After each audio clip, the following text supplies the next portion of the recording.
താംബൂലം subscribe ചെയ്യൂ.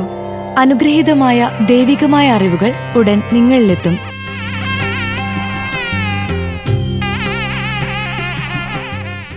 ദശാകാലത്തെക്കുറിച്ച് അറിയുക.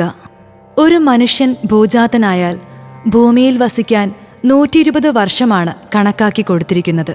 ഈ കാലത്തെ 9 ഗ്രഹങ്ങൾക്കായി വീതിച്ചിരിക്കുകയും ചെയ്തിട്ടുണ്ട്. ആ 9 ഗ്രഹങ്ങളെയാണ് ദശാകാലമെന്ന് പറയുന്നത്.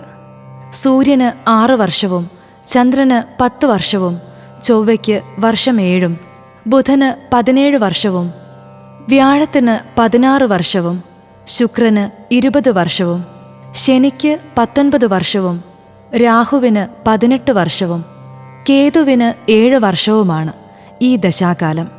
27 നക്ഷത്രങ്ങൾക്കായും വീതം വെച്ചിട്ടുണ്ട്. അശ്വതി, മൂലം, മകം നക്ഷത്രക്കാർക്ക് കേതുദശയിലാണ് ആരംഭം.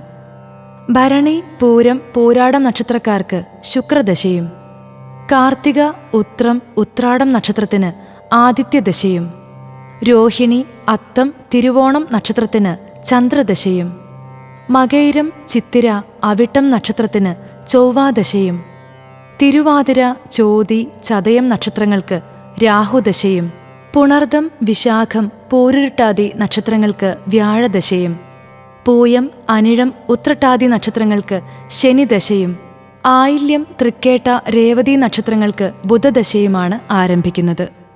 ഏത് നാളിലാണ് ഒരാൾ ജനിച്ചതെന്ന് നോക്കിയാൽ ഏത് ദശയിലാണ് ജീവിതം ആരംഭിക്കുന്നത് എന്ന് വ്യക്തമായി മനസ്സിലാക്കാം. എളുപ്പത്തിന് ഇതുകൂടി നോക്കാം. അശ്വതി, മകം, മൂലം എന്നീ നാളുകളിൽ ജനിച്ചവർ കേതുദശയിലാണ് ജനനം. ഇതാണ് ജനനശിഷ്ടദശ. തുടർന്ന് ശുക്രൻ, ആദിത്യൻ, ചന്ദ്രൻ, ചൊവ്വ, രാഹു എന്നിങ്ങനെ മറ്റു ദശകൾ ക്രമത്തിൽ മാറിവരും. അശ്വതി നാൾ ആരംഭിക്കുമ്പോഴാണ് ജനനമെങ്കിൽ കേതുദശ 7 വർഷം പൂർണ്ണമായും, പകുതിയിലാണ് ജനനമെങ്കിൽ 3.5 വർഷവുമായിരിക്കും. നാൾ കുറയുന്നതിനനുസരിച്ച് ദശാകാലവും കുറഞ്ഞു വരും. താംബൂലത്തിൽ അഭിലാഷ് പറയേരി.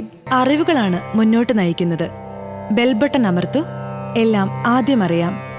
ഭക്തി നിറഞ്ഞ മനസ്സിന് ശക്തി കൂട്ടാൻ താംബൂലം സബ്സ്ക്രൈബ് ചെയ്യൂ.